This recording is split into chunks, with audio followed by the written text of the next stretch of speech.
chương trình máy bay không người lái phun thuốc bảo vệ thực vật tại đồng đường mía thành công tại Tây Ninh, đang bay trên cây mía với công thức là 7 mét trên giây và lượng nước xả là 15 lít trên hecta.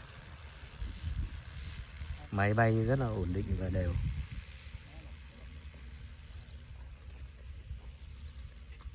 Nước ít ra hơn hả?